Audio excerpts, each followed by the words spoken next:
Big shout to okjersey.com. Scan the QR code below and actually go to the link below to get affordable football shirts from all the European leagues, including the English clubs, all of them, Liverpool, Arsenal, United, City, Spurs, Chelsea, all of them, of course, are all there. You can get the current ones, past seasons, and also some absolute gems out there, vintage ones, and actually very affordable football shirts, high quality, like the one I'm wearing right here. It is very simple to get one. Let me show you how. You go to the website.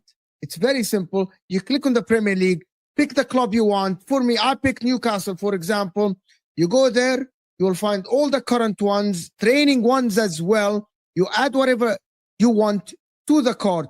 Of course, check the sizes, add a patch, add to cart, but also never forget, as it says below, scan the QR code and put the code JUDGE in the checkout to get 8% discount. It's that easy. Just go to the website, check the football shirt you want. You will not regret it. Now, let's get back to our stream. Bismillah ar-Rahman ar-Rahim. Hello, people, and welcome to Footy Judgment. Don't forget to scan the QR code or go to OK Jerseys. Of course, they are not from the official store. Before anyone asks, we don't want people to actually be like, this is definitely not from the official store. So go and check them out. Use the code JUDGE if you want to give me any credit, of course, for that. This 8% is not my commission. It's actually a discount for you. Use the code JUDGE as you see in front of the screen. There are some vintage ones that you won't find in the stores. So go and check them out. This is what I aim for, like an old jersey from like the 90s or the 80s or the 2000s for Inter or any other club if you want. So go check them out. Of course, hit that like button, guys, before you go on and enjoy the show. This is the National League. We got Sal, straight for post, of course. We got Rory talks football. And we got Dan, of course, Chelsea. We're going to be joined by Martin, of course, the Mancunian way. So hit that like button, guys, if you are here. This is what we're talking about. Simply, can Arsenal actually break the record defensively? How good is Declan Rice, actually? Is he a complete midfielder? Chelsea back on track, or they are inconsistent? Now the top four is shaping up with Manchester City, Liverpool, Arsenal, and Chelsea. Can Man United actually break into this top four? Why there is a meltdown after Man United draw with Forest, I actually don't know. For some whatever reason, people are having a meltdown, even though Man United in the last 4 games haven't lost, which is something that they haven't done for a while. But people are still having a meltdown. When I say entitled fan base, people don't believe me. It's one of the most entitled fan bases in the world, bro. They're like, now why are we drawing Nottingham Forest, bro? You were losing week in, week out. Right? You couldn't even win back-to-back games, and you won 3 in a row, and people are entitled a little bit, but we'll talk about it as well. Hit that like button, guys, if you guys are here. Subscribe to the channel if you guys are new. everyone that joins from Hussam. Make sure to like the video before we go on. How's everyone doing? Top of the league? Go up? Pretty good. Yeah, pretty good. Are you done? All right. Yeah, very well. Away from football and with football. I mean, it's a foregone Good to hear. conclusion. That's very good to hear. That's away from Very football. You're happy. Are you, Sal? You're right. Very well, man. Better than most. You know, Good. I'm very good. Thank you. Good haircut. Thank you. Nice I needed haircut. it, man. Yeah, nice haircut. Yes. Where should we start? Actually, I want to start with Liverpool quickly. Okay? I know we don't have a Liverpool supporter here. We don't have a Liverpool fan. Are Liverpool back? Does anybody think that win means more than what it is? One win? Nah. No. Why? No. Because I don't think you can ever judge it on one result. I think you'd have to see them put a string of those results together to actually say they're back. And we've done that a few times with previous teams in previous seasons. I also thought Villa aided them in the way that they took that game. We've seen every team that's taken points from Liverpool has had the same sort of blueprint. And Arne Slot's told us exactly what that blueprint is in terms of going long, not playing out from the back. And Villa decided to spend the whole game trying to play out from the back. So, yeah, they've got a Real Madrid and Man City this week. Very plausibly lose both of those games. And it's back to... You're expecting Liverpool to lose both games? Yes. Prediction-wise. Oh, okay. Anybody else think that Liverpool might lose to Real Madrid? Yeah. They are suited. Yeah, go ahead then. I think they'll lose to Madrid. And then I think Manchester City have every chance of beating them with Haaland playing the way he is. I just look at Liverpool's defence and I just think Real Madrid and City can probably cause it problems. And I think that's their biggest weakness at the moment. Yeah. Sal, do you think as well? I thought that the way teams have been playing against Liverpool in recent times, they've been playing over the top and winning the second balls. I thought Aston Villa played right into their hands in that game. So Real Madrid might not play long ball, though. That's the thing. They might go for try and be tiki-taka sort of thing. So you never know in those sort of games.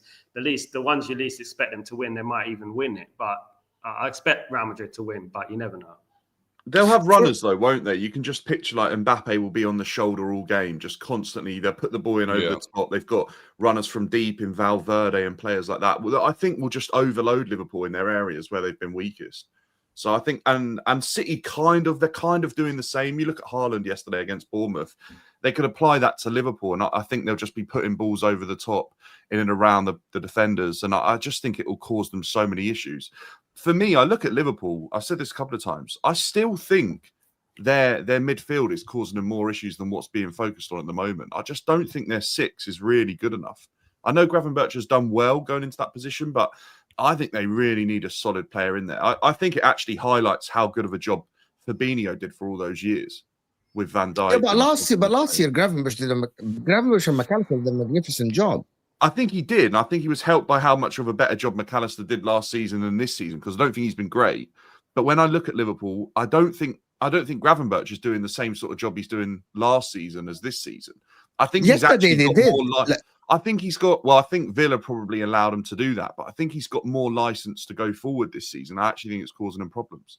Yeah, but that's the thing that he changed last game, Arnold. Like, if you watch the game, McAllister, Szoboszlai, and Gravenberch, they were kind of very close to each other. They sat in front of the defense. They didn't go forward as much. I think they were able to do that because of Villa's midfield. Like Kamara constantly dropped back between the centre backs, and they never really had an extra player coming onto them.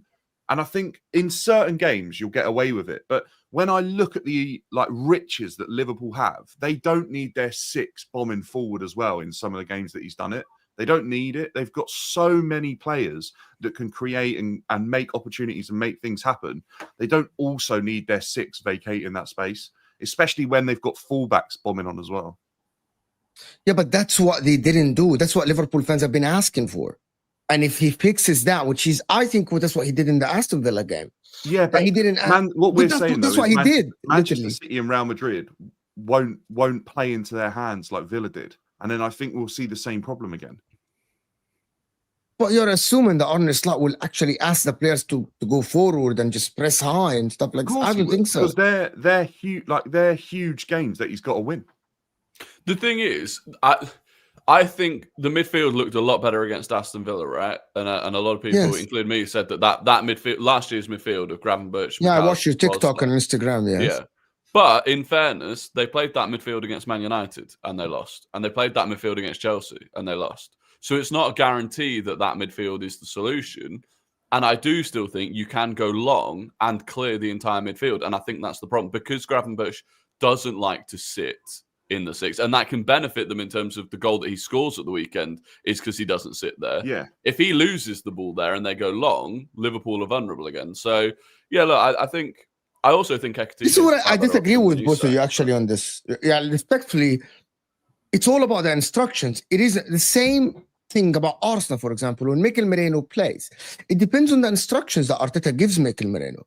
Mikel Merino can play as a second striker or he can play in the midfield. In my opinion, it is not about Gravenberch himself. It's about Arne Slot giving him the instructions to sit him and McAllister in front of the defense and actually defend and not press so high and let the forwards do the work for them. If he asks Gravenberch, and I guarantee you that all Liverpool fans will actually do this, if he asks Gravenberch and McAllister and suppose like to go like the whole pitch press, go press them high, they will be wide open in that midfield because Bellingham floats around that. Like Vinny Jr. will drop a little bit ahead of the fullback and there will be spaces behind the midfield.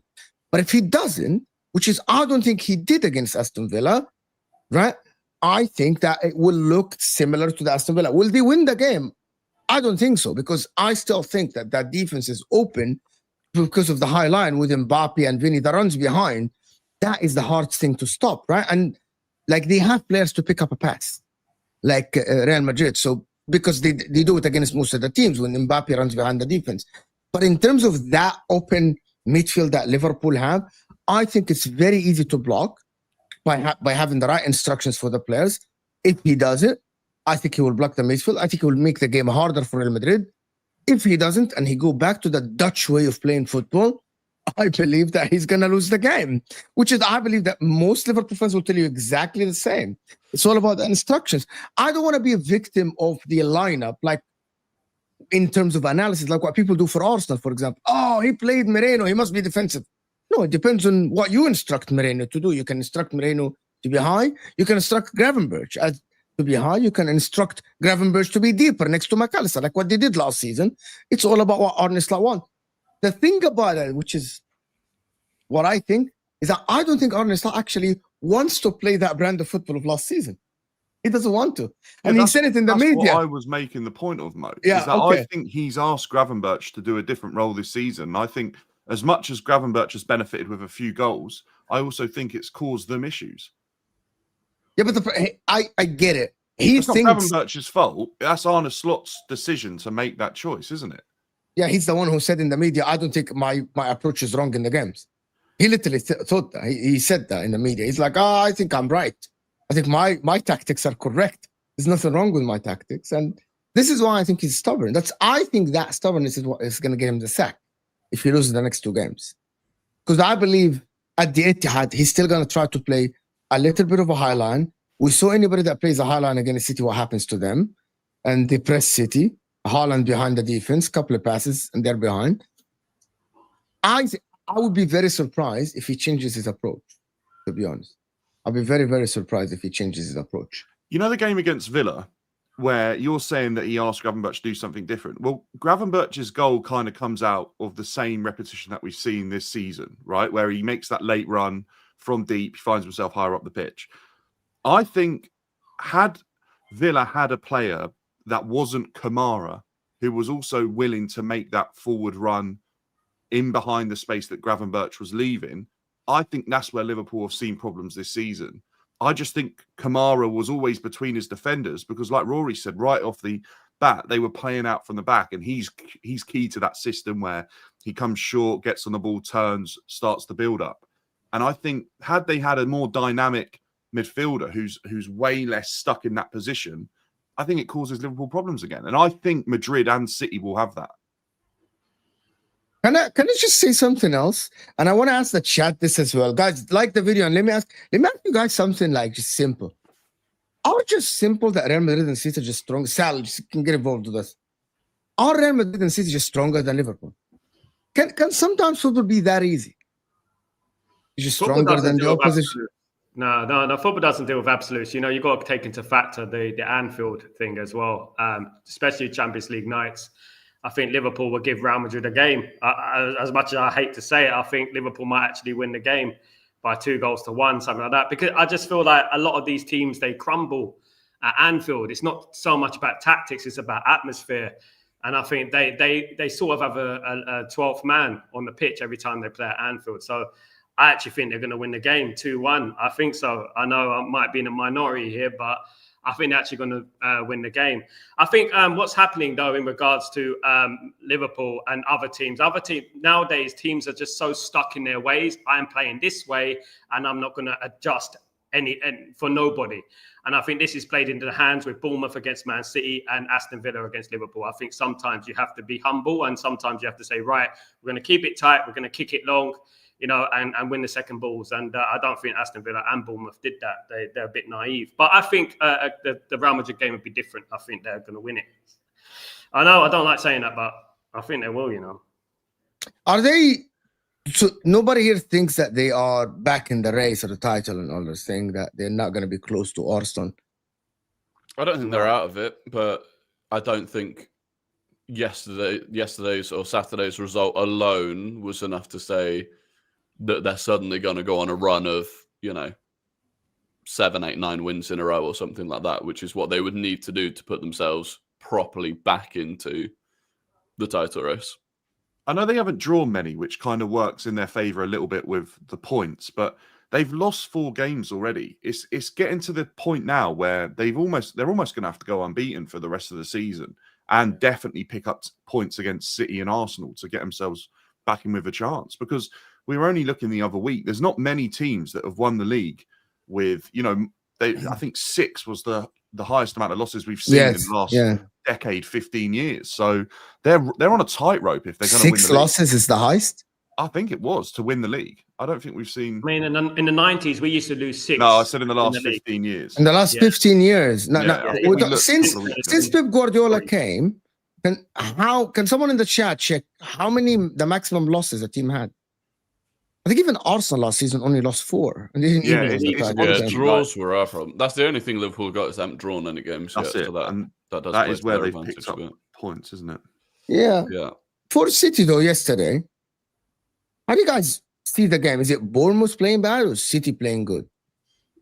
Bournemouth were naive. They didn't play bad. They just played right into City's hands, in my opinion. They just stuck to their philosophy and they went for it. Thought that was the wrong thing to do. They played right into City's hands, in my opinion, and they just destroyed them. It's the wrong way to play against Man City, you know.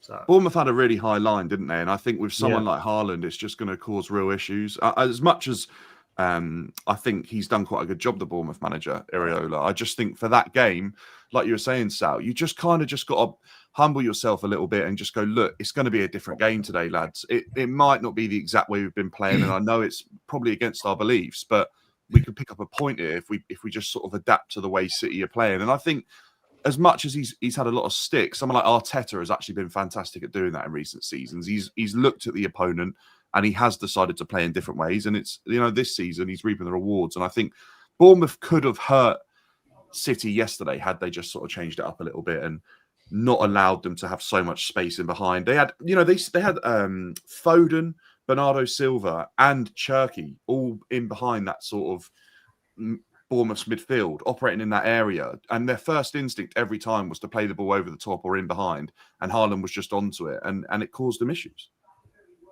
So you got, sorry, I couldn't hear you, by the way, guys. Just for some whatever reason, it connected to a Bluetooth headphone somewhere in the house, the laptop, and it just got cut off from here.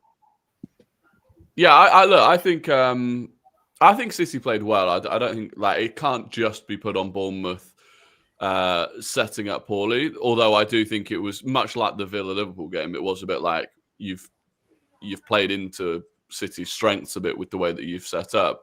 And I thought after the first half, when you'd seen it happen multiple times, you know, maybe change the way that you're approaching it. But that said, I thought City's link-up play was really good. I thought the link-up between Cherky and Haaland was probably the most threatening that they've looked this season.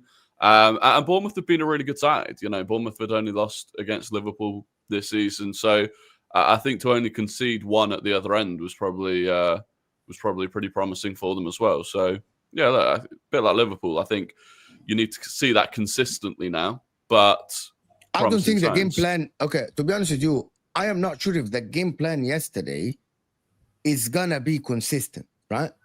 Like that long ball, that high line, we won't see it because the first 2 goals of City were because of the high line that Bournemouth played. How many teams are going to go to the Etihad and give you that much space? However, I've seen Haaland score against low blocks. Like they did it plenty of times. And also Pep Guardiola is actually, I believe he's doing this by design. He's actually dragging teams out. Like yesterday, something that we haven't seen for City for a while. City didn't press Bournemouth. They let them come out of their area. Pass the ball between the center backs 50 times. We don't care. Because we know that you're going to come to us and we know that you're going to lose the ball at some time and then we're going to have the space for Haaland to run, which is what happened, right? And they knew that if they do this, Haaland and Shirky and Foden and Shirky can pick a pass. And they did. Like Do you even know who Nico else caused Gonzalez. havoc as well? Doku. Like Doku was just causing havoc when he got on the ball. Yeah. Through the middle of the pitch. Like obviously we've seen him operate out wide a lot, but when he could get on the ball and start driving through the middle of the pitch, there was one moment when he had 3 players around him, and he's none of them know which way he's going to go. He's such a good player. He created that third chance for Haaland that could have been a hat-trick, right? And that's by him dribbling. And I believe all of this is by design. It's credit to Pep Guardiola for adapting the way. Yes, the position stat looked like they had 60%, right? Because City will pass the ball around. But every time City lost the ball, they did kind of similar to what Arteta does and what Arsenal do, which is we're going to just camp. We might not play a low block, but we're going to be compact. We're going to let you pass the ball because you're coming to us. And I believe that is what given Man City the platform to have, because to be honest, Bournemouth, Iraola was stupid, to be honest. Who gives Haaland 50 yards to run, 50 yards of space to run into 3 times in a row? He's stupid, you know, like, but it's credit to City for doing that, to be honest with you. And is that sustainable? Will every team go to the Etihad will actually have that much, give that much space for City? I don't think so. Unless Pep completely goes to the defensive side of the game. What do you think, Martin, about this? Yeah, good afternoon. No, I think it's done by design. City had one of the lowest percentages we've ever had at the Etihad in, I think, 10 years. Yesterday, we had less than 50% possession. It was done by design. Didn't you have it against Man United? Also less than 50%. Yeah, that's what I know. This season, he's changed things. And I know I feel like a repeat record when I keep saying that. When I say defensive, people accuse me of being having an agenda against City. To prove your point wrong, well, when you told me Pep never changes, Pep won't do this. Yeah, I'm proven wrong 100%. I'll raise my hand and say I'm only joking. Yeah, 100%. No, it's actually true. I didn't think he has it in him. But there wasn't evidence to suggest that he changed drastically. 100%. Like someone coached 15 years his career or 16 years playing position-based football on the front foot. Even when he didn't have the strongest teams, I didn't have evidence to suggest that he would change. Like, because I'm like, and change to this point, Martin. I've said it. I think you got some of it last season and people ignored it and took it as a one-off. But then you had to listen to what Pep said post-match to some of them games. Talked about how football was changing. It was getting more physical than it was coming away from the tiki-taka sort of footballing philosophy. The one thing I enjoyed about yesterday was someone who I don't think got his plaudits was Matheus Nunes. Matheus Nunes went home yesterday, took his wallet out, his keys out, and Semenyo out of all his back pockets. So thanks very much, mate. And we're sat here talking about this £100 million winger who's going to destroy everyone else and going to big up run up. Well, Matheus Nunes, and if you look, people laugh at this, but Pep Guardiola's got 2 midfielders as fullbacks right now. That's by design.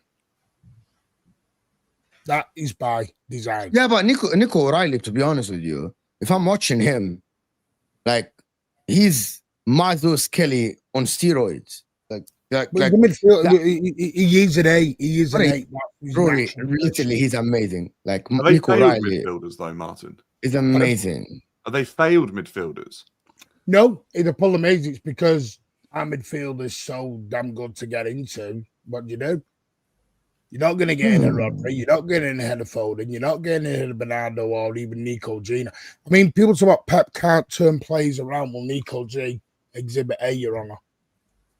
Because what that guy has done with Nico J is phenomenal. Nico, let's put on where we all came out the ground yesterday, and the big thing was no one mentioned Rodri. Yeah, that No pass. Yeah, Rodri Nico Gonzalez was very good yesterday. No one's talking Rodri. And Bernardo Silva was so instrumental as well. Because if you look, Bernardo Silva at one point was at left back. Then he goes covering Nunes over at the right back.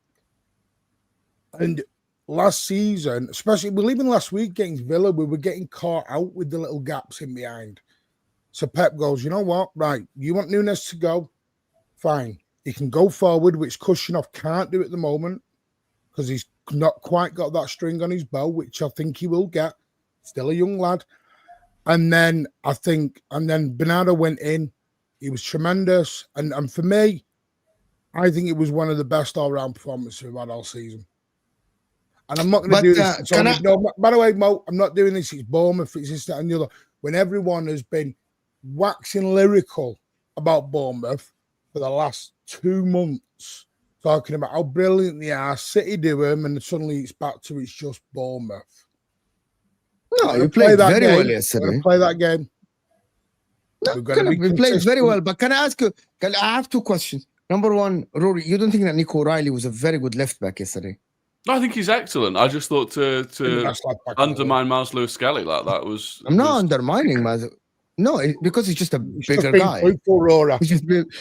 If you're just talking about size, yeah, he's a taller guy. It's like he's a taller guy and just more physical. Miles Lewis-Skelly. He's just a bigger guy. Miles Lewis-Skelly would body him if they went shoulder to shoulder, but he's I think the centre of gravity. I mean, he really wouldn't. O'Reilly would step on him and put him. I actually think that. To be honest with you, I actually think that Nico O'Reilly is so physical defensively, it's unbelievable. But I'm gonna ask you guys something, okay? And that's now comes the agenda, okay? I'm being completely honest here.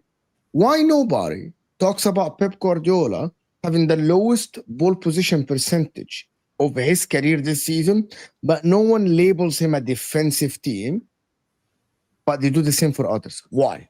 Factually, Martin actually said it. Martin said that we saw glimpses of it last season, and now we're doing it. And I went and checked every single season under Pep Guardiola. This is the lowest out of all of them in terms of position. But no one talks about it no one says that Pep is doing that. Because when they are choosing to defend like that in moments, then it's not like they're doing it for the whole game, because they're still completing, more than, I think, nearly 100 more passes than Bournemouth in that game yesterday, even though they had less possession. Because when they get on the ball in the right moments now, they're playing. But then there'll be moments where they're happy, like you said, to let Bournemouth centre-backs have the ball in areas that they don't see as dangerous. They're not passing the ball as much. They're slow. They're not moving the ball fast, Bournemouth. Pep's sitting there saying, look, let them have the ball. And then when we get on the ball, then we can play. It makes them a little bit less vulnerable, I think. And that's where they were probably getting hurt last season, when they overplayed at times. No, but the thing about it, I actually think that City have less, I think, average position than Arsenal this season. Yeah, they probably do. City defend deeper than Arsenal this season. They're choosing to defend in a game in certain situations more than they ever were before. But they aren't changing how they play, in a sense that they're still going to pass the ball when they get on the ball. That's why they're still getting nearly 500 passes yesterday in a game where they had 40-something percent possession. We're also the top goal scorers in the whole country at all times. Yeah, but also you have the best striker on the planet. So how can you be that defensive when you create the most chances? Yeah, that's it. But you're choosing, aren't you? You're choosing to defend in moments more than you were. I'm going to tell you why it's different. You score the most goals and you create a lot of chances because basically when you're in the counter attack, you are direct, which is what I like about City. City are entertaining now to watch. They're very direct. You got Doku dribbling a couple past players and playing through balls. You got like Foden and Shirky being direct. That is good. But I'm talking about the setup on the game. It's like you're deeper than Arsenal on the pitch, right? And I'm not here saying that I would prefer this or prefer that. I actually think that City are more entertaining than Arsenal this season, in my opinion, right? Like it's just, and maybe by design, City are more direct, Arsenal are more cautious, and they are more risk averse, and they actually pass the ball around to be in control in every phase of the game. City take risks. Like yesterday, long balls and stuff like this. You take more risks than Arsenal. It's more entertaining, right?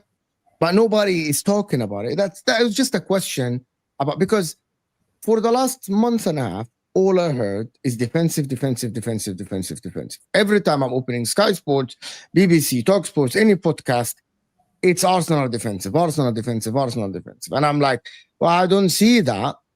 When City have less ball position than Arsenal, their line is deeper than Arsenal. That's facts, by the way. But I'm not hearing this. That was just a point that I wanted to make.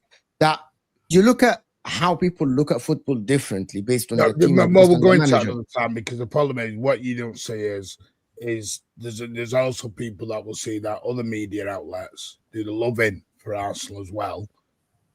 But I don't see them. You gotta tell us about them. You gotta tell us about them. Where are they headed? Tell us about them. Well, just go on your mate YouTube's channel. You learn about it all the time. You just go on Terry's channel. It's like AFTV. Even me. It's like AFTV Live. Yeah, but we're not mainstream media. Terry isn't Sky Sports or BBC. But I'm not. And like me, I'm actually praising Arsenal way. So you wouldn't be loved by them. No, but I'm praising Arsenal's way of playing. I'm not mainstream media. I'm just a YouTuber. Okay. I'm not mainstream media. I'm not sitting on Sky Sports getting paid to actually keep saying the same thing. Now they're changing their tune a little bit. You know what? Listen, you know what I'm talking about, Martin. There is a difference between a YouTuber and there is a difference in mainstream media. If Arsenal fans were a little bit less cocky and arrogant, they get the praise. Keep having these debates. How are Arsenal fans? Arsenal fans are not. I don't think so. I went and watched a show 2 years ago. To this day, March 2022, when City won the treble. Mm-hmm. And you know what it was? Arsenal are the greatest in the world. We're going to win the league. Arteta is an elite manager. I will send you the link for it. It's rinse and repeat. Weren't they top of the league at that time? Yeah, they were 8 points clear. Then, the year after, exact same thing. And that's absolutely fine because, like I said, Arsenal are tremendous and they deserve to be top. My point is, then Arsenal fans will change the narrative from going to world class to it's a phase, and then we've all got to go back to phases. So when anyone else slags off Arteta for saying the world class, etc., it's wrong. So the narrative you mentioned the narrative stay the same. Now why do we need to discuss the fan bases? I don't want to discuss the fan base. I actually want to go to on the pitch. I want to move away from the fan base. Now on the pitch, Arsenal, the defensive records, 3 goals at the same stage in the Chelsea season when they broke the record under Mourinho. They had 2 goals scored against them, but but the amount of shots on target that Arsenal concede are ridiculous. In the last 4 games, they've conceded 1 shot on target, which is the Nketiah header. That is what I want to talk about more on the pitch. How has Arteta reached that level while also being on the front foot all the time? And how do Arsenal play that? And are Arsenal the team to beat now? Is it the toughest team to beat in the world currently? That's what I want to talk about. But before that, guys, we need the likes up. We're not even on 100 likes, guys. We've got 500 people in the house. Hit that like button, people. Come on. Come on, let's get to 300 likes live. How does that, like, somebody, like, how you be the highest line in the league and then you're preventing the opposition creating any counter-attack? Because, well, that's the big thing is preventing counter-attacks, right? Because in theory, that having the highest line means that we're keeping opposition teams further away from our goal than anyone else is. So you keep them in their own half, they're not going to score. Dealing with the counter-attacks, we're very blessed to have the pace of William Saliba. You've got the aggression of Gabriel. Between the 2 of them, they're able to stop most long ball threats. And then outside of that, I just think it's the general buy-in that everyone has into defending. Like, all 11 players are fully committed to defending every single moment of the game. And I don't know if you saw that clip from the final minute against Burnley, where it was over the end of injury. I did a video about it yesterday, actually. Right, I saw, sure, and but I think that's astonishing. How the fucking minute 90, 91 or 92, you're 2-0 ahead. 1 loses the ball, and I fucking see 10 players sprinting to get back into position, and I think that is why Arsenal is strong defensively. You know who's doing the same? Manchester City and Pep Guardiola. It happened yesterday when they lost the ball and everyone was sprinting back. And I think that is the key of stopping the opposition creating a chance. That's why City don't create as much chances as they did in the beginning of the season. But this is why Pep Guardiola and Arteta have this defensive transition. It's not defensive. It's preventing the opposition from creating a chance. That's why I think both of them now, the attack is different, but defensively, they kind of approach the game similar. You're not creating. We're going to go back all our structure. Go ahead. I'm sorry to interrupt, but yes. No, but yeah, that's basically it. I thought there was a great clip that showed the difference between Arsenal and Chelsea last weekend against Sunderland, where it was the final minute and, you know, Sunderland go on the break. And that's a 1-1 where you've A, got a draw to hang on to, but also you need the ball back to try and score a winner. And barely anyone tracked back. So, yeah, I think that's part of the difference. I think you've also got, you know, all over the pitch, you've got Rice, who right now for me is just like this everything midfielder that is unbelievable in every phase of the game. You've got Zubamendi, who reads the game unbelievably well. You've got fullbacks who are adding a lot offensively, but are ultimately two high-level centre-backs. And so I think we're just a very, very difficult team to break down. I think that is the difference between Arsenal, City, and the rest of the league, is the commitment to actually control the phases of the game. Pep Guardiola doing it. So that's why I kept saying the difference between Chelsea and City, for example, and Arsenal and Chelsea. It's exactly what I said earlier. I said he did it in Spurs, Chelsea, which is we're going to talk about Chelsea. Enzo Maresca did it for Chelsea, right? But for Spurs game, but he doesn't do it in the other games because he's arrogant. Pep Guardiola now, and I saw it, and Martin can attest to this. It didn't matter if it's against Brentford, Bournemouth, Arsenal. It doesn't matter who they play, City, which is similar to Arsenal. Everyone gonna go back to position. Nico Gonzalez got to sprint back. Foden now is playing a number 8. Foden is like, I'm back in my position. Bernardo Silva covering. Matthias Nunes. Everyone is covering the right position, the right structure. And only 2 teams that do this actually are City or Arsenal. Only 2 teams in the league that do this defensively are City and Arsenal. Everyone else, you'll see 2-3 players are in different wavelength than the rest of the team when they're trying to prevent the opposition from counterattacks. Including Man United, Liverpool, Chelsea, everyone. They do it in some games. But Arsenal and Man City, that's why I give credit to these 2 managers, it doesn't matter who the opposition are. I'm going back to my defensive structure. I'm going back to prevent you from creating a chance regarding who you are. Do we think Arsenal can break the record of Chelsea this season? Are they primed to do that? Why not? I just still don't think until it happens. It's for me. It's always seemed like the most impossible record to beat. And the thing is, like you said, at this point, like in their season, Chelsea had only conceded 2. Yeah, by next game is 3. Just by you play next game Sunderland, is you can 3. keep But the thing is, I think like you typically concede more goals as the season goes on. Things start opening up. You are getting tired. It's not as easy to commit. You know, if you look at the way that we're defending, where it is everyone for the full 90 minutes committed to that defending, there will be periods later in the season where you start getting tired. So, look, maybe we do, but I still think it's a long way off right now. What is stopping Arsenal, guys, from breaking that record? Themselves. Dan or Mart? Huh? Themselves. In That's what it. When they get into the nitty gritty, April, May, around that time, it's themselves. But I don't see it happening this time. I think they've learned their lesson. It's not. I mean, I just want to say one thing about Arsenal defensively. I think they defend as a unit. That's one of the things that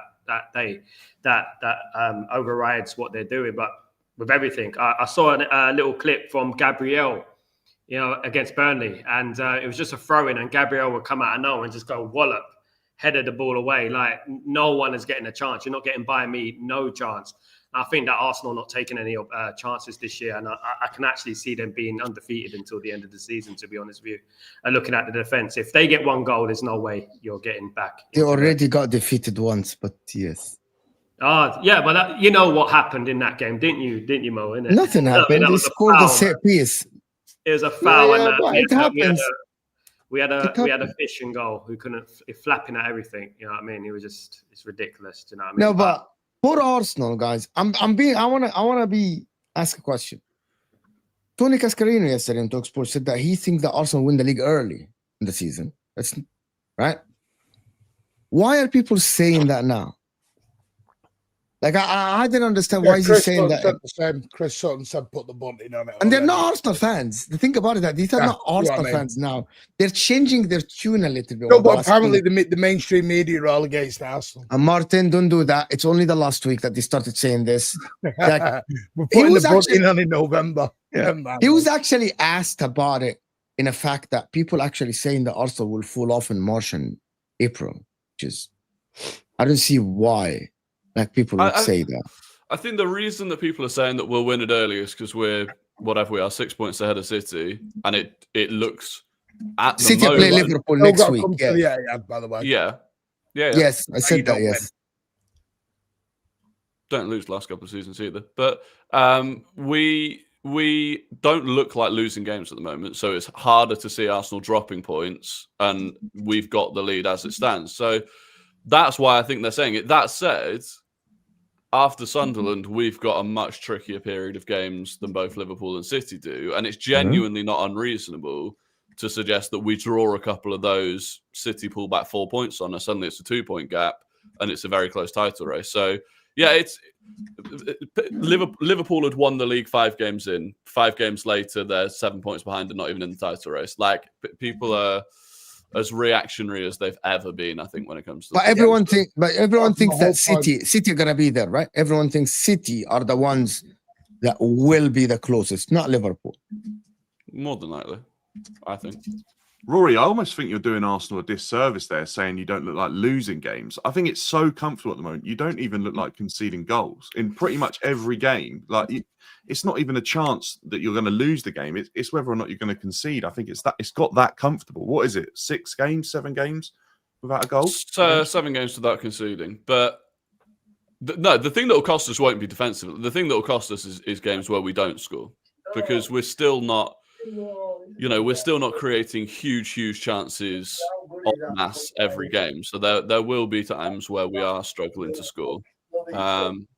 So Chelsea There is someone playing it is something in the background. Chelsea in that season in the Prem, the longest they went conceding was 10 games without conceding a goal in 10 Premier League fixtures. And I look at this Arsenal team and I genuinely think they could probably do it. The only thing I'd say that I think It's only 4 games. Then it's only 4 games in the league they haven't conceded.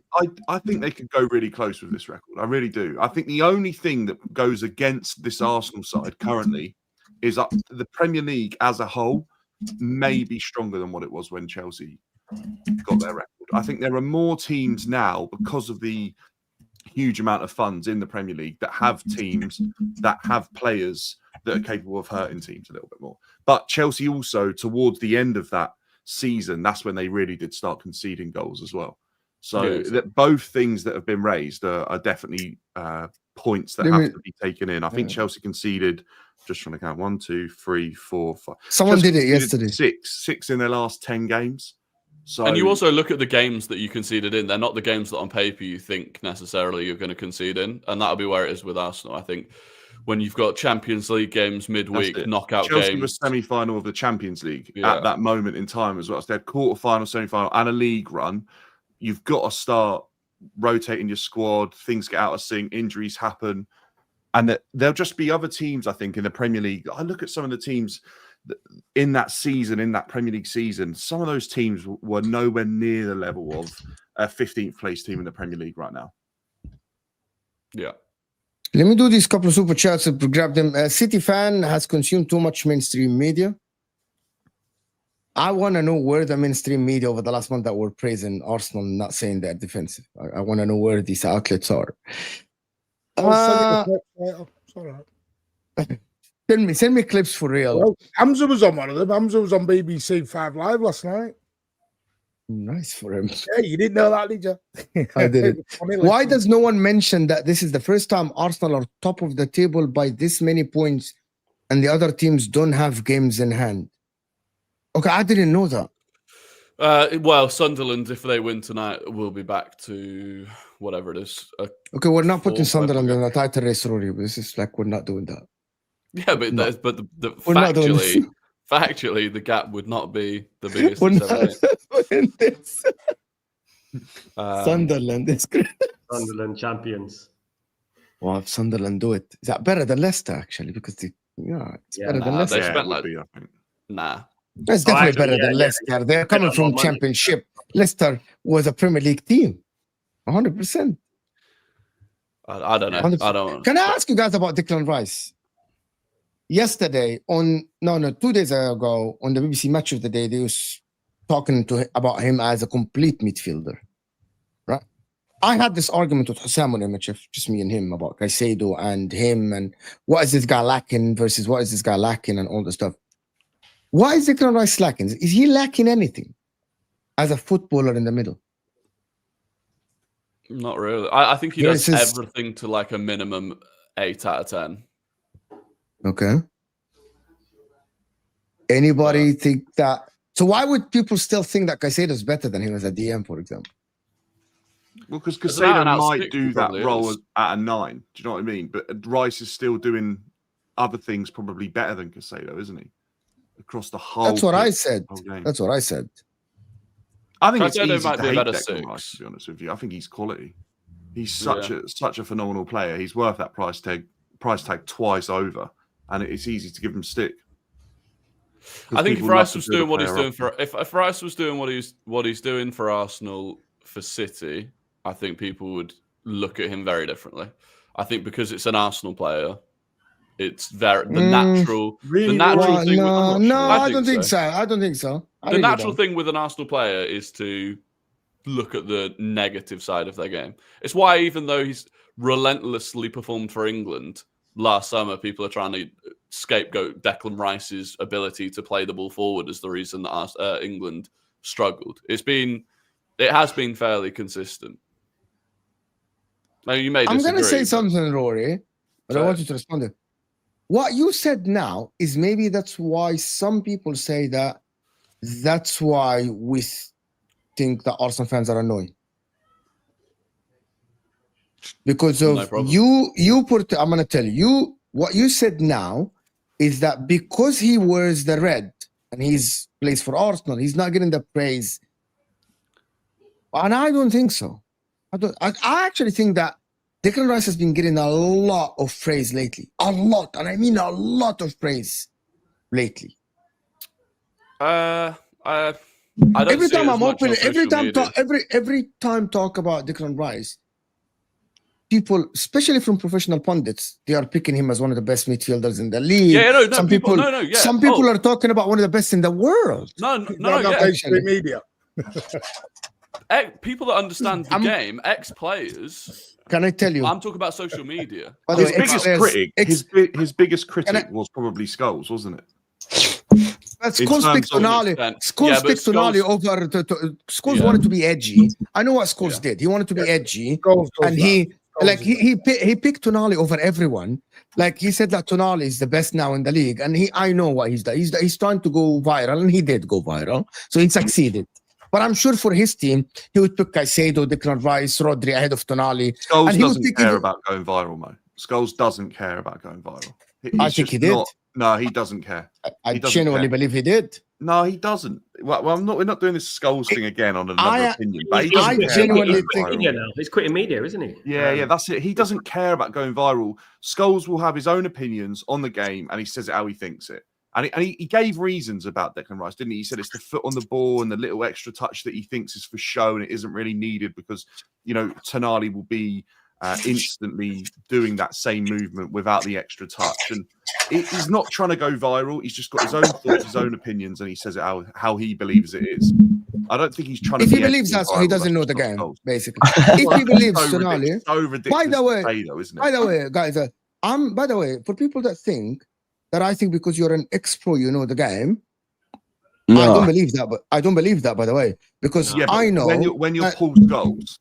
I think I'm going to tell you, Dan, to be honest with you, there is a lot of people in the world that played in the midfield. They were amazing and everything.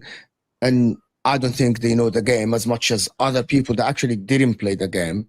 And it's okay. I'm not talking about myself. I'm talking about other people. There's some people that actually analyze football matches are better than ex-pros.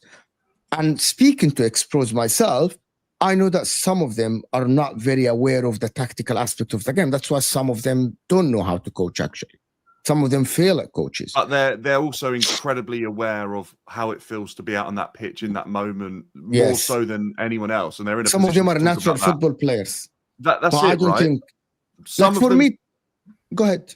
so I do think some of them are born with a God-given ability, and they've played on their instinct their whole career, and it's got them to a fantastic level.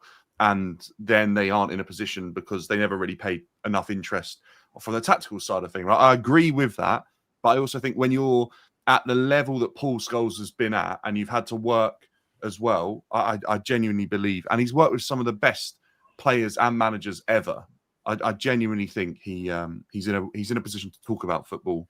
And you have to he respect is. what he Everyone says. is in a position to talk about football, right?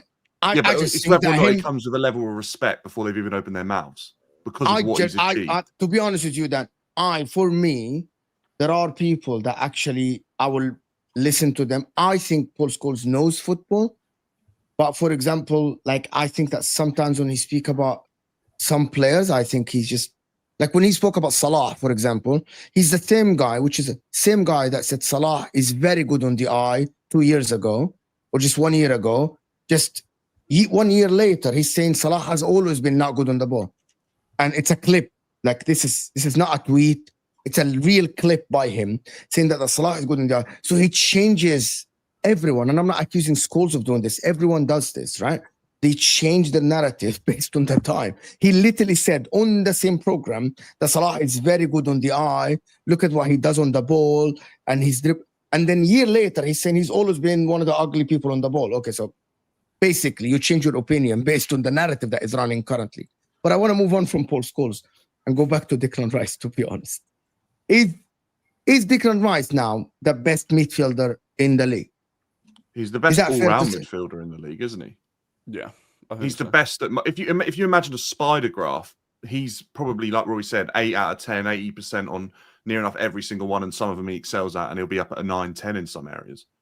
But he can do everything incredibly well, and that's why he should get more plaudits, probably. For me, when people ask me, who would you pick? I was asked by Hussein this, and I said, I'll pick Caicedo, Rice today. I pick Caicedo first, then Rice.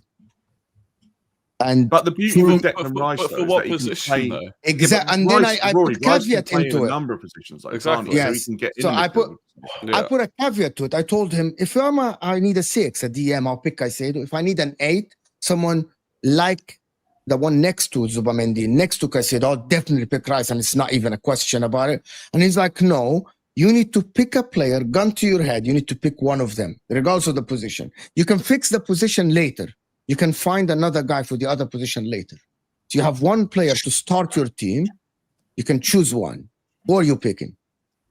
And then you can add another DM or another 8, depending on who you choose. I still chose Caicedo, to be honest with you. And I don't think it's a massive difference between them, right? I just think the job that Caicedo does is just enormous for Chelsea, to be honest with you. And I think they complete each other, actually. Because Caicedo is very good on the half-turn, receiving the ball and actually score. I feel like, I believe don't they're know. good. With the only thing for me is that Declan Rice, if you could only pick one of them, Declan Rice, you know that he can do a perfectly good job as a 6, but optimally he's going to play as an 8. Whereas Caicedo is a phenomenal 6, but outside of that, I think you're struggling moving him further forwards. Also, under the radar, he has poor games that just get absolutely. He was I nearly swore. He was poor against. He was poor against. Very poor against Sunderland, and there's just absolute silence. And then he has a good game the following week, and it's back to like, is he the best midfielder in the world? So, whereas I think there's a lot more scrutiny on Declan Rice if he had. You see a clip of him taking a bad touch, and suddenly it's like, oh my god, this is why he's a terrible midfielder. Yeah, I think people moved on. I'm going to tell you why, Rory, and I was speaking about this. I think people moved on from Chelsea as much as before because of Arsenal being top and Liverpool doing awful. Chelsea are not getting enough scrutiny in the media because of how Liverpool are doing. Like no one is talking about Chelsea being 16th in the home form on the table, for example. Nobody's talking about that. Like this is not getting enough coverage in the media that Chelsea are 16th at Stamford Bridge. This is awful, by the way. Like it's Spurs below them. It's terrible, right?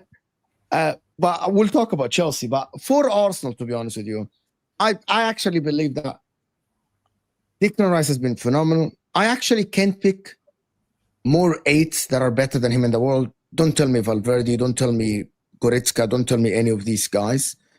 I don't think there's a better 8 currently. I can't think of one. People tell me João Neves, Fabian Ruiz. They're good. They're great. Amazing for that tiki-taka role. If you ask these guys to defend, the 3 of them are not defenders. João Neves, Vitinha, and Fabian Ruiz. They're not intercepting. They're not tackling. They're not covering ground as much as Declan Rice defensively. So everyone has the role. So I can't pick a better 8 in the world currently than him.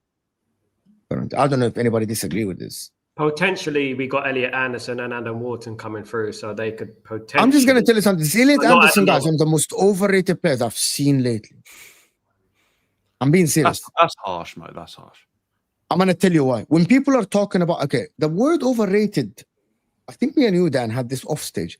The word overrated, for me, is that if you're rated as the 9, and I think you're an 8, that's you're overrated. People were talking about Elliot Anderson being the best midfielder in the league just 1 week ago. And I'm like, what? I haven't heard that, to be fair. So I literally heard this on mainstream media, on Sky Sports. No, he's not. I reckon he's been top 5. I think he's been top 5. He's had a really solid... I can pick 5 ahead of him. Well, that's close, though, isn't it? If you put him top 5, top 10 in the Premier League as a midfielder playing for a team that are floating around the relegation zone, I think it shows how well he's doing, though, isn't it? I think Elliot Anderson is good. I think Adam Wharton is better than him. I think Kamara is better than him for Aston Villa. Caicedo, of course, Rice, Zubamendi. As a midfielder, I think they're better than him. As midfielders, Adam Wharton is better. Like, I think they're just better than him. Tonali is better than him. I think Guimaraes is better than him. A similar profile, and I would understand a comparison. I don't think Anderson falls into the same role. I think Anderson is probably similar to a Declan Rice, but I don't think he's on Declan Rice's level yet. And I think they're day and night. Like that, I think, in my opinion, they're like levels between them, between Declan Rice and him. To be honest, like I think Nico Gonzalez is better than him. Gravenberch is better than Elliot Anderson. I would like to see Elliot Anderson at a bigger club, though. See what I would. I think he should honestly belong at Man United. That's fair. That's fair. I agree with you. It's 80 million they're quoting. But he is in this market, isn't he? I think he is, because with a little bit of hype, you are at an 80 million price tag. It doesn't take much to get to that now, and for a club to sell a player on. The thing is, as well, all the clubs in the Premier League understand how much money all the other clubs have, so they know what they can put as fair value. I have one question about Arsenal before we actually in the Arsenal section. Just one question. If Arsenal win the league, everyone on the panel and people in the chat, who wins player of the season? Declan Rice or Gabriel? Or it's if hard you have to say. another... It depends how it goes. If it stays exactly the same as it is now, and they go on to have a fantastic defensive season, I think one of the centre backs gets it. But if it comes down to like the crunch matches and Declan Rice is there stepping up, because that was the one thing I was going to say on Rice, is I do think if Rice scored more goals, I think the plaudits would start to come a lot quicker. I think that's the one, and I'm not saying he doesn't score enough, but I think he could score even more. And if he does start to step up in those games for Arsenal that become potentially massive moments at the end of the season, then he'll probably edge it. But I think right now, defensively, they are elite, and I think it would be fair that I was between. So for me, I had this argument the other day as well about the best player in the league, and I picked Gabriel. Sam chose Haaland. Right? I think it's close between Haaland and Gabriel. I think if Arsenal win the league, it will be the best Gabriel. player in the world right now. We do it. We do it. Best player in the world is a stretch, to be honest. Because who is? Haaland's the best player in the world right now. Look at Jobus. Look at this guy. He's like coming close to the camera. What are you talking about? He's like, I don't know. I think Mbappe would have something to say about that as well, personally. No, I'm not saying. I actually think Harry Kane is a shout. Sorry, this is not. Do you think Haaland could ever be considered the best player in the world just because of how, I don't want to say poor, but technically he's not on the level of a lot of players in the Prem, even just on the ball? But have you That's watched? that's Haaland? the argument, Joe. Though, isn't it? Guys, That's what lets it guys, down. I'm gonna be honest. Have you guys watched Haaland lately? On the ball, first He's touch got have more improved, assists than some passing have midfielders, Joe. improved. Like his first Can touch he have improved. Will he be ever? Listen, I love Haaland, right? What do He's you mean? leads- What do you mean the best player? The best player doesn't have to be the most technical player in the world. Salah was arguably at some point the best player in the world, and he wasn't technically as good as Mbappe or something. We don't you don't have to be the most technical player in the world. Like I think Lewandowski was one of the best players, and technically he's not on Messi's level or Modric Yeah, that's level. fair, that's fair. Like you don't have to. You do your job, and I think Haaland is doing his job in 12 Amazing. out of 10 rating every day. 12 out of 10. Exceptional at his job. You don't have to be. Declan Rice, I'm going to tell you something. Imagine if Arsenal win the Champions League. And Dan just presented an argument here. Yeah, they don't go to have that defensive record, but Declan Rice score more goals, contribute more in the game, right? Mm-hmm. Declan Rice might not look as good as Phil Foden, might not be as good as McAllister on the ball or someone like this, right? Is Phil Foden still? Does he still play football? Is he still about? Phil Foden play completely different role, and Pep Guardiola played him a different role. He had an assist yesterday, actually brilliant. He actually played amazing yesterday. I didn't watch the game. He played amazing yesterday, to be honest. But back to the Declan Rice thing. Why not Declan Rice be the best player in the world? Because he does. If he does his job at a 10 out of 10, why not?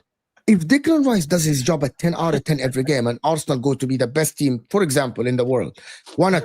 Rodri is not the most technically gifted player in terms of dribbling, step overs. There are players at City that are better than him in terms of handling the football at their feet. But Rodri did his job exceptionally. City won the league. Spain won the Euros, and Rodri won Ballon d'Or, and he was the best player in the world. Rodri had massive moments as well, didn't he? Like like Rice last season with the free kicks. He needs more moments of that stature. Rodri scored that goal in the final for City against Milan, against Inter, sorry, that obviously propelled him to another level. Then he kept stepping up with goals from that deep position. That's the sort of thing that Declan Rice, I think, needs to happen more in his career for. Like a Real Madrid moment, like what he did against Real Madrid last season. That's a moment. Yeah, on that level, Rice has actually done that quite a lot. He's from done the it moment even he with West Ham arrived, in the he did. Conference League Yeah, as well. but he scored a last-minute winner against United. We went on to score another one, last-minute winner against Luton. Thing is, those moments aren't considered big moments unless you go and win something at the end of it. So, yeah. But I don't think that Haaland is. I don't think Haaland is the best player in the world right now. Actually, he might be one of the best. I think Gabriel is the best player in the league. Actually, not only because Gabriel. If you want to look at Gabriel now, Gabriel contributes to both aspects of the game, defensively and offensively. Yes, Joe, I know. Thank you for joining. Appreciate you. No worries. Because of how he contributes both defensively and offensively, right? Like, by the way, Gabriel is getting assists, goals, and he's keeping the defensive record. So in both sides of the game, he's contributing. So that's why I think he's the best player in the league currently. It's close between him and Haaland. Like, I think if people pick Haaland, I wouldn't be upset. I would say, yeah, good. Like Sam picked Haaland and said, I agree with you. It's good shout. But I think Gabriel is the number one reason why Arsenal are actually where they are now, in my opinion, to be honest. Well, that's what I think. He's leading the defense that is on course to match the best defensive record in Premier League history, whilst also putting up a number of goal contributions that pretty much match any other centre back exactly at any point in Premier League history. So, yeah, and Erling Haaland's going to break all records of all history. If Erling Haaland breaks the record, I'm going to say this: if Erling Haaland breaks his own record in the number of goals, I know the City hate and agendas and that, but come on. It's funny because you talk about the arrogance of other fans, but you're sat there in second. And it can't possibly be that any player other than he's 4 goals away from breaking Alan Shearer's record for 70. What's he doing? Can I ask you something, Martin? For it? If Erling Haaland breaks the record, you sound arrogant, Martin. You sound a bit arrogant there. Just reining the arrogance. Guys, I've not been saying I'm the best team in the world for 4 years and failing. Nor have I. Can we move on past this? This is really guys. Can we move past this? Can I ask you guys something? If Erling Haaland breaks the record, but City don't win any trophies, is he the best player in the league? It's a simple question. No, see, that's the difference. I think you can. I don't think the best player in the league has to come from the winning team. I don't ever believe that. Then you could say that Kevin Phillips was the best player in the league back in the 90s, isn't it? Things like that. Because he was. Yeah, a top but then scorer. Alan Shearer was probably regarded as one of the best players in the world when he was scoring that many goals. He was. Salah won He PFA. only had I was about to say, did Prem. Salah win it when City won? Salah won PFA without Yeah, Liverpool. I Actually, Liverpool came fourth. If Liverpool came Haaland goes fourth, on, right? if Haaland goes on to win nothing this season and still score a stupid amount of goals and obviously Breaks that 36 record. breaking those 36. records, Yeah. I think fans can be realistic in their view that he might be the best player in the world. Even though I he would, couldn't win to be anything. honest with you, anyone that breaks that goal scoring record, and I said that when he actually broke the record, He's 4 goals genuinely, away, by the way. I believe. No, I'm talking about the 36 goals. I believe that they should win Player of the Season, regardless of the trophy, regardless of what you do in the league. Because go ahead. Certain people might look at the players around him and the lack of opportunities they get because of the way that the team is built purely to supply him goals. I mean, their second highest goal scorer is still a Burnley centre-back this season. And people may look at it and say, well, whilst Erling Haaland is scoring lots of goals, are Man City actually benefiting as much as they could do from maybe a striker whose all-round game is better and can link up the play? Can I respond to this quickly? In the treble season, Rory, in the treble season, he started on fire and they were in top of the league, right? And he was scoring goals. And at the end, all of it came together for them to win the treble, the Champions League and the Premier League and the Cup. So even though it might look today that City might not be benefiting, I think they are. And I think it's proven before. There is a record. There is history. That If they go on and win the treble this season off the back of that, I'm saying if we get to the end of the season and they haven't won anything, which was what the original thing was, can Haaland be the best player if they don't win anything? If they don't win anything, now your argument will hold water. Now your argument that was my point. We've seen them play in a different manner that was less focused around Haaland, and he still put up a stupid amount of goals.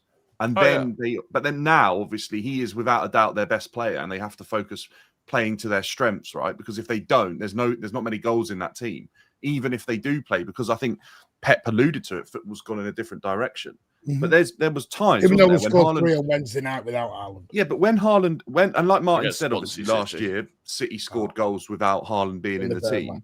But when Haaland first come into that Manchester City team, City didn't really adapt too much the way they were playing. Haaland just started to finish off the chances that weren't being put in the back of the net like the season before that a striker could put in the back of the net.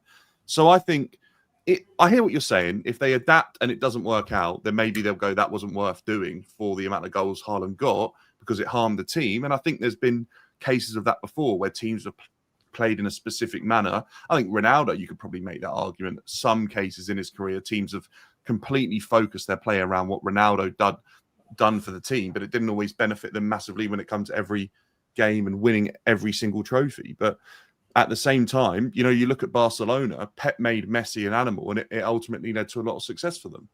So let me do this because I really need to speak about Chelsea as well. James is saying, respect Sunderland, same number of titles at Chelsea.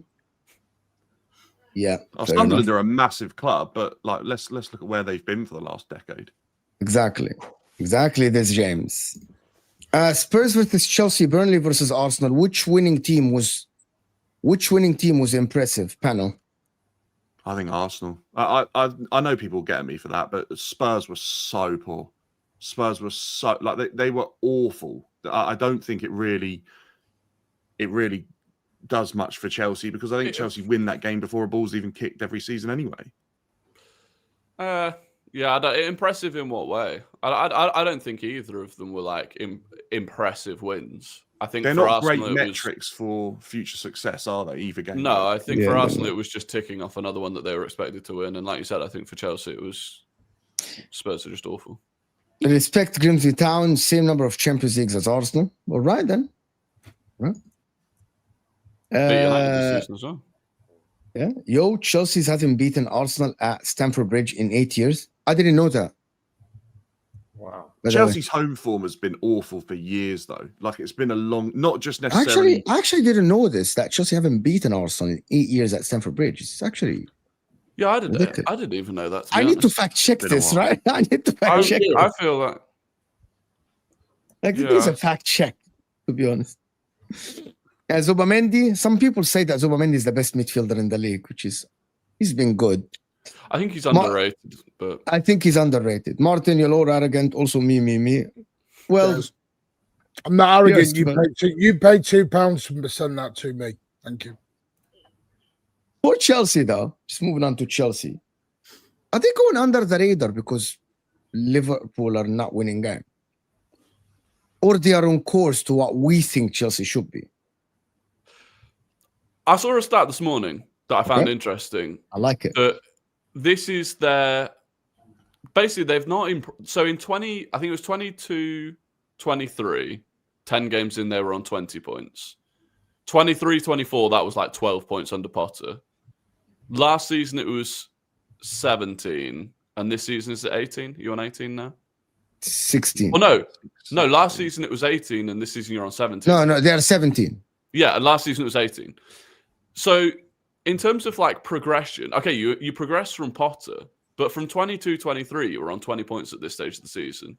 Last season you were on 18, this season you're on 17. Like, there's not actually any progression there.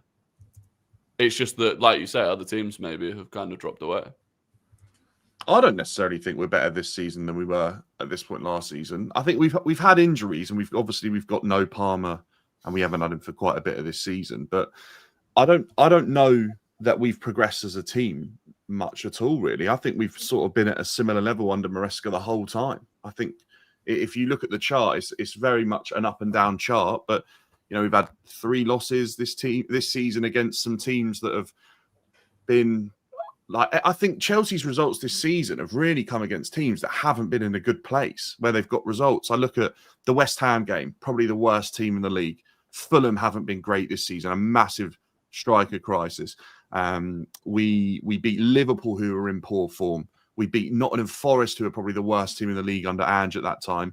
And we beat a Spurs team who, as much as they might be above us in the league, they were absolutely awful in that game. And they probably lose that game 9 times out of 10 anyway, every single season, because statistically it shows that they don't really win that game against Chelsea. So Chelsea's results this season haven't come against teams where they've been tested. You know, a team in good form like Sunderland, they lost that game. A team in Brighton who have been okay this season, they lost that game quite heavily, might I add, Chelsea. We lost to Manchester United. Obviously, it was a bit of a disaster early on, but we drew to Brentford. We drew to a Palace team at the beginning of the season.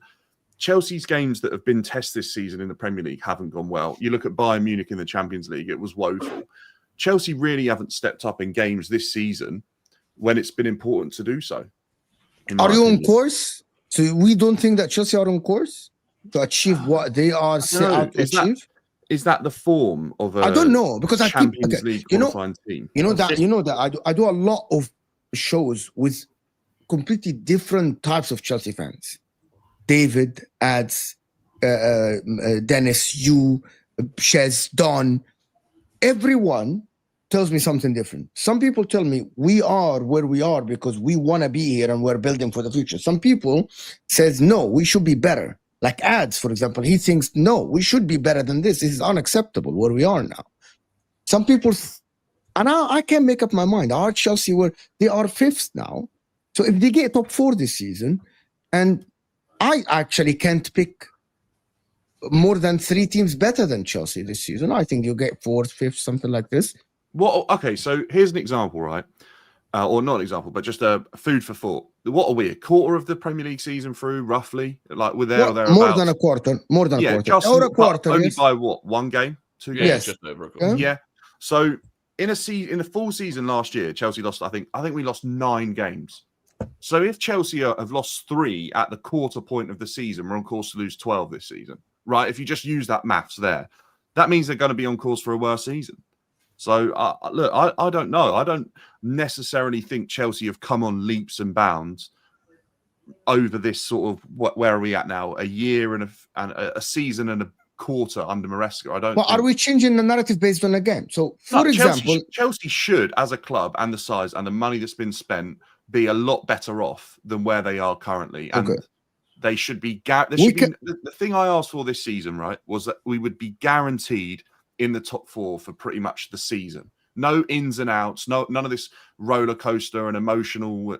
That's too early to judge now. It's too early to judge. Well, no, it isn't, because if you look at the season already, the wins aren't coming in succession. There's no consistency to the season already, and on the sample size of this season so far, Chelsea should be doing better than what they are currently, with or without injuries. But next week, if Arsenal beat Sunderland, then absolute joke. Like the issue at the moment. Right? If City and Liverpool draw each other and Arsenal beat Sunderland, and these are very plausible results, and Chelsea win against Fulham, which is the most likely outcome of that game because you play them at home, Chelsea can be second. Didn't we lose that game last season? Wolves are shit this year. Wolves have just sacked their manager, so Wolves are going to be. Look, I know we beat Wolves the other week. I'm expecting you to beat them, to be honest. But you don't know to what effect sacking a manager can have. We all know that it can create that awkward fixture because you don't know what's coming next. You don't know the jump. But I'm expecting still. You are better than Wolves. If you choose a fixture in the Premier League that you want to sort of avoid, is the manager on the bounce back of sacking a manager, isn't it? It's always a fixture you don't want to. You just don't know how it's going to go. Obviously, Nuno didn't really have it at West Ham, and it's taken him a while to get that result. But other teams bounced back straight away, so it makes that Wolves game a trickier. Yeah, fixture. but I still think that you're going to win the game. Most likely, if you're asking me to bet, we have played Fulham already as well. Wolves, you play Wolves. Yeah, I know, but you said Fulham. I said I misspoke. So yeah, I misspoke.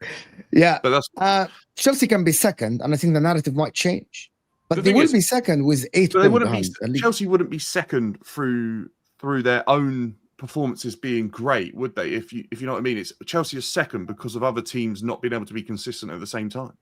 If you look at Arsenal, who have been really, really consistent this season, they're miles ahead of Chelsea. But there is only one team that is consistent this season. Yeah, but that's the issue, isn't it? Because the other teams in Liverpool and other teams around that sort of top 4, Newcastle were a team that were there or thereabouts last season. They're miles. They're 13th, I think, at the moment. Yes.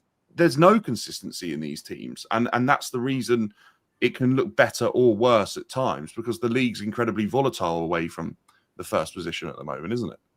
Well, someone told me that Chelsea cannot be second. They can, actually. If Chelsea are... what's the ambition of Chelsea at the moment? Because if this season ends up being a season where you're 4th or 5th and you get in there at the end of the season, in the Champions League, if you'll get out of the league phase, but over 2 legs, would you back Chelsea to beat Bayern, Barca, Madrid, PSG? No. Some Chelsea fans think so. Some Chelsea fans think that Maresca is capable of coaching one game. That's based on the PSG game. So some Chelsea fans do think so. It's 2 in the Champions League. Like Rory's saying, it's over 2 legs. So you've got to do it twice. He had 1 game in the league phase against Bayern and got humiliated.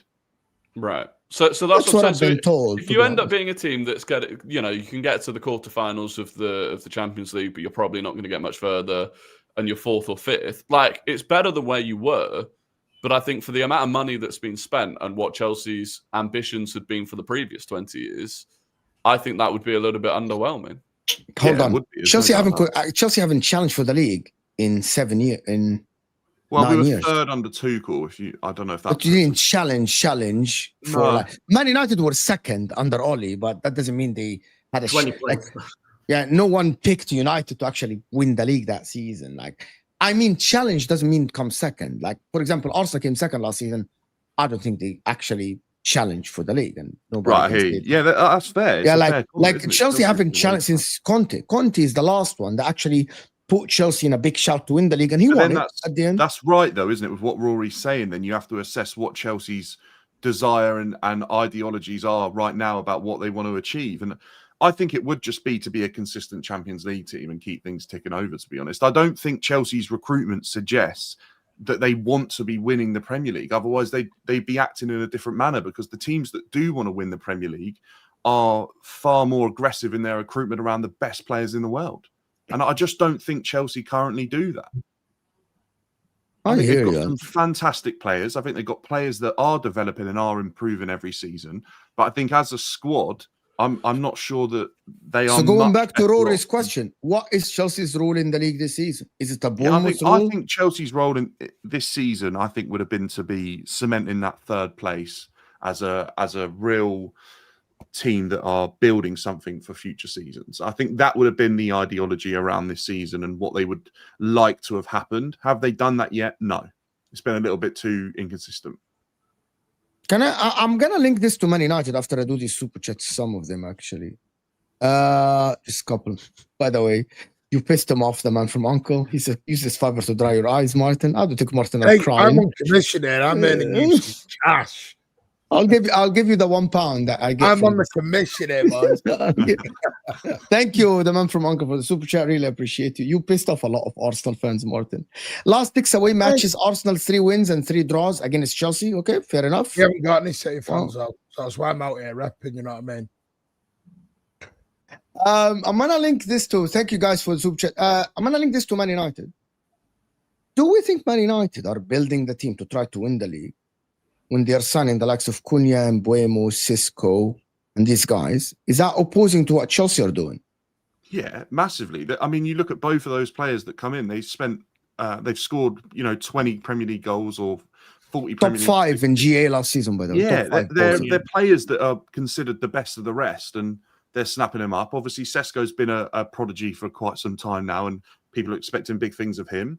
I think Manchester United are buying those players to win the Premier League. Otherwise, you wouldn't go and get. I don't think they are. Oh, Rory. Can you elaborate? I'll elaborate. Elaborate, but then let's Sal after this go. I'll elaborate. I think they're at the stage, like when Arsenal were buying Gabriel Jesus, of getting back into the top 4, and it may come a bit more quickly. But would a top team going to win the title have bought an Mbeumo? Like, would Liverpool have bought Mbeumo to replace Salah? I'm not convinced. I think they'd go one Most run Liverpool higher. fans wanted Mbeumo, actually. But Liverpool didn't want Mbeumo and Mbeumo. Cunha are at a level above where Gabriel Jesus was when he joined Arsenal. They're at a level above that. And they wouldn't. Really? I think when Jesus let me joined give you an Arsenal, example, he was... right? I'll give you an example. I want to hear this. If you signed like a Semenyo, say, off the back of this season, and say you don't win the league this season, right? And it's your left-hand side that lets you down, and you go and sign Semenyo. He's in the same boat that Cunha and Mbeumo are in last season. And you would be signing him to win you the league and improve that left-hand side. And I think if Liverpool had the same issue around Mbeumo, they do the same because they know it's going to bring in, or around Salah leaving, they need to replicate that many goals or as close to that as possible. They know Mbeumo's a profile that could do that in a player. I think they were signing those players as, weirdly enough, I don't know why those players didn't end up at other clubs, because I think other clubs were in position to probably sign them, and they chose Manchester United probably on stature and wages. But also, I think it's more they signed all 3 in terms of, so like Arsenal have Saka, who's probably our star forward. If we sign Semenyo to the left-hand side, that would be an upgrade on Trossard or Martinelli. If you were talking about like replacing Mo Salah, like effectively Liverpool have replaced their star ahead of time with Isak. I think by doing Cunha and Sesco and Mbeumo, where like none of those 3 are that kind of one crown jewel, if that makes sense.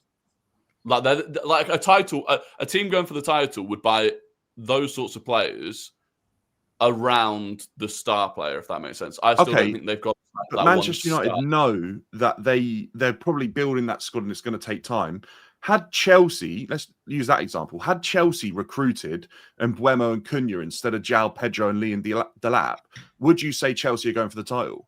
100%, without a shadow of a doubt. Exactly. So that's why I think Manchester United know that over the next few seasons, they're going to back Ruben Amorim with recruitment and players around that. They might go for those 2 players first because Ruben might believe they're the 2 most important positions in his system.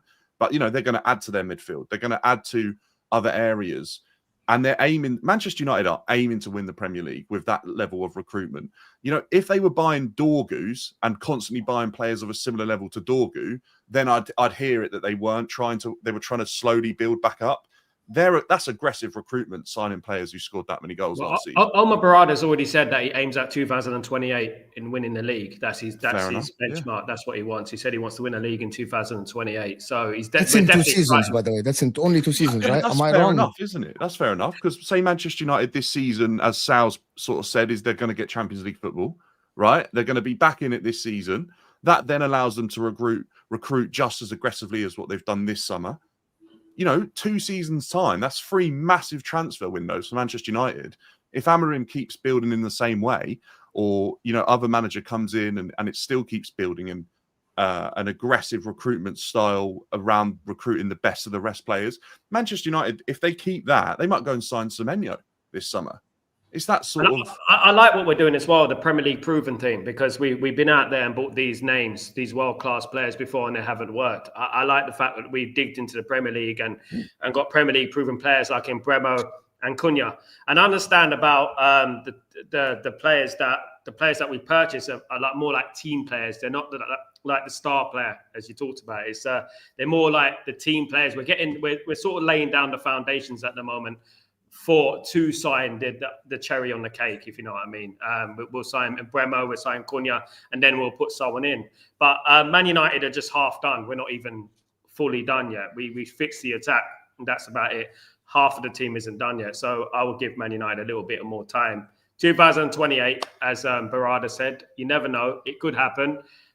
Unlikely, but I believe Man United can win the league every year. So, So it's what you did before so well as well. Before you kind of went to this attracting the biggest names in the world and trying to get your Pogbas and Casemiros and those players in. Manchester United would do similar to what Bayern Munich do in Germany, where they were the pinnacle club in the Premier League for a number of years, and players would be bought from every other club and be bought into Manchester United, weren't they? If they were excelling in their role. I look at so many players over the years under Ferguson. If they excelled at another club, he made them the number one target. Van Persie's the prime example in that season that he wanted to sign off in. He went for the player that was absolutely the best of the rest in terms of striking and goal scoring. He's done it before with like Edwin van der Sar when you signed him as a goalkeeper. He was quite clearly one of the best keepers in the league at Fulham. You signed him. He obviously led you to 3 Premier League titles in a row. He was that good. Like Michael Carrick as well. These type of players that are proven, to do it in the Premier League. And now, it's better than just throwing everything at the wall and hoping something sticks. That's what we've been doing for the last 10 years. But, Cunha and Mbeumo, to be honest with you, Mbeumo has been our best player this season so far. He scored 4 goals this season so far. Been absolutely brilliant for us. We're going to lose him in AFCON, which is a shame. But, he's been our best player so far this season. I think he's been probably one of the best Premier League signings this season, if I'm being honest with you. You know what I mean? Going on. But Man United are... What's that, Mo? Mbeumo, you mean, has been one of the best signings? One of the best signings in the Premier League, I think. Yeah, he's been good. Cunha's been really, really good as well. I would say he's the best. I say he's one of the best. By the way, Cunha scored his first Premier League goal. Yeah, but it's not like he hasn't been good for that team. He's been incredibly useful for Man United. All right, the numbers haven't been fantastic, but what he's done for that Manchester United team is massive. You can't just look at the stats on someone like Cunha this season because he's been effective away from that.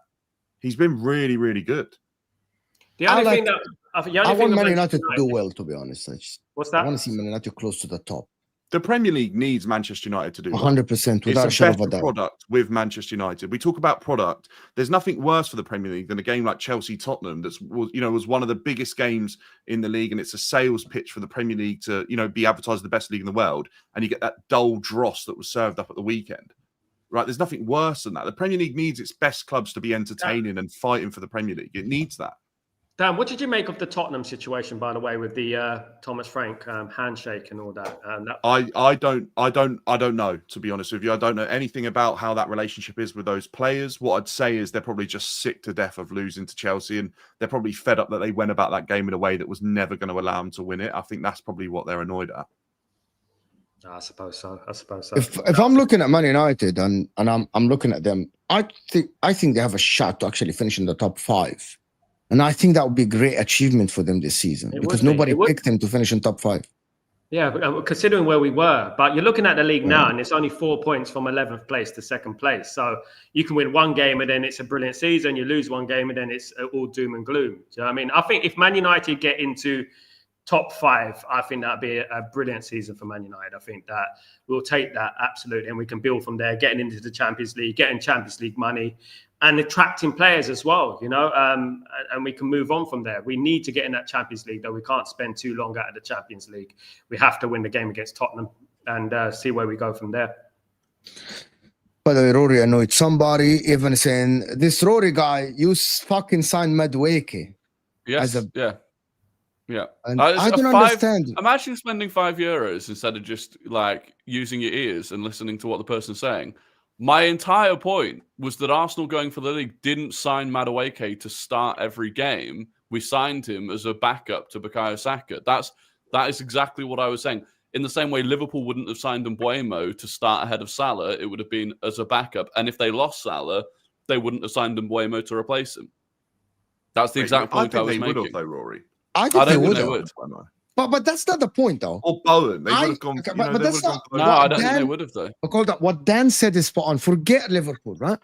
If Chelsea, instead of having Neto and Garnacho on one wingers or something, have Cunha on the left and Mbeumo on the right, wouldn't you pick them to be at least title contenders? Did Chelsea spend as much as well? Did we spend as much as? And by the way, Chelsea spent 90 million on 90 million on the two wingers, right? Yeah. And they bought Estevao, which is an incoming, right? The value of Cunha and Mbeumo probably will be 130.